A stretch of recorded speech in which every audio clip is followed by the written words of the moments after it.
This is the OPS Halftime Report.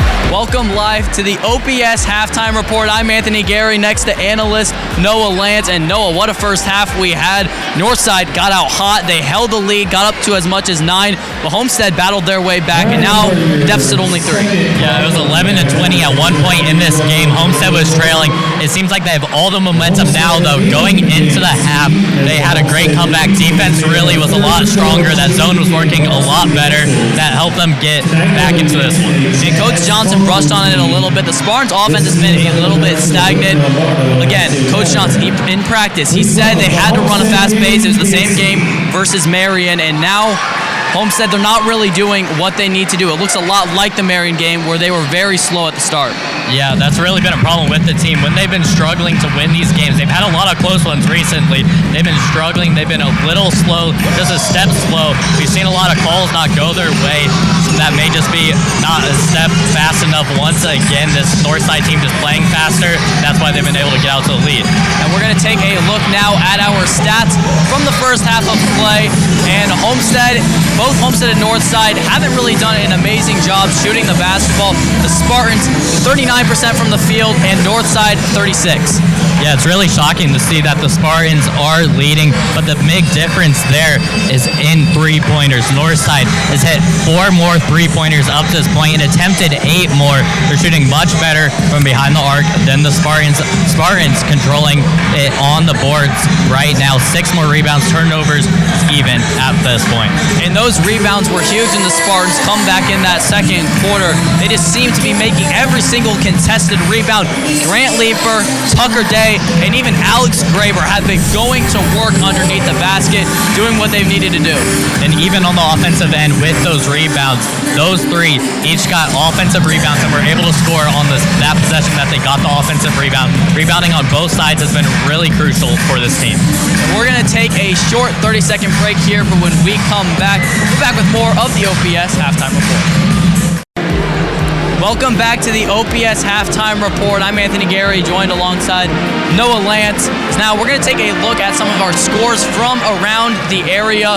There are some big SAC games tonight, of course. This one being the main one in the area. Homestead, Northside, only 2 teams controlling their own destiny in the SAC. Well, it's going to be really interesting with this one because of how the SAC is. 4 games into it, both these teams, the only ones still undefeated. You see all the girls have wrapped up, as we saw the girls here for these 2 teams play earlier, where Homestead was able to get a dominant victory.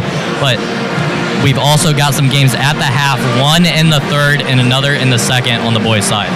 Yeah, not many impactful games on the boys' side. Wayne, they're still slightly in the hunt. Concordia as well, both taking care of business at the moment at halftime. SAC is a very deep conference where we see a lot of upsets, but right now everything's pretty chalk so far. Yeah, it really is. It's been much different. Everything is close. We had teams kind of flip-flop earlier this year from years past. Teams at the top, now at the bottom, and vice versa. And now we're going to take a look at some news from around the area, starting with, on the girls' side, Allie Stevens and Nevaeh Jackson, both reaching 1,000 career points. Nevaeh joins her sister, who reached 1,000 career points last week, and now it's just really great to see. Now, the 3 girls reaching 1,000 points this month. 260 girls basketball might be at its all-time peak, and they're just reasons why. Yeah, we've got some great teams, and those are 2 of the best. Northrop and Homestead, 2 of the best. I mean, the Jackson sisters, 2 1,000-point scores on the same team. It's just crazy to see. Homestead's got 1 on their side, but that's really what makes Northrop so good, having so many different scorers, and it's just showing you how good the careers have been for those 3 players.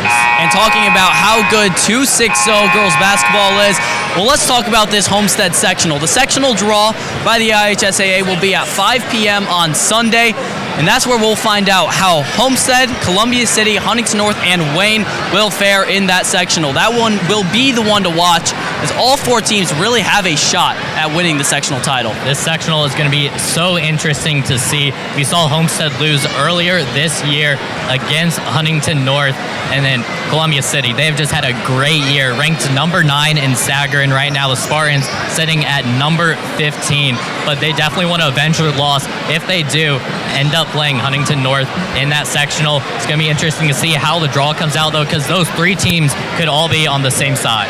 Yeah, Huntington North hit a buzzer beater at Homestead's home court. Of course, Homestead, they're going to want their revenge. Columbia City, the favorites in this game, favorites in this sectional, which is unheard of. They want to get Homestead back, who's won the sectional 4 years in a row.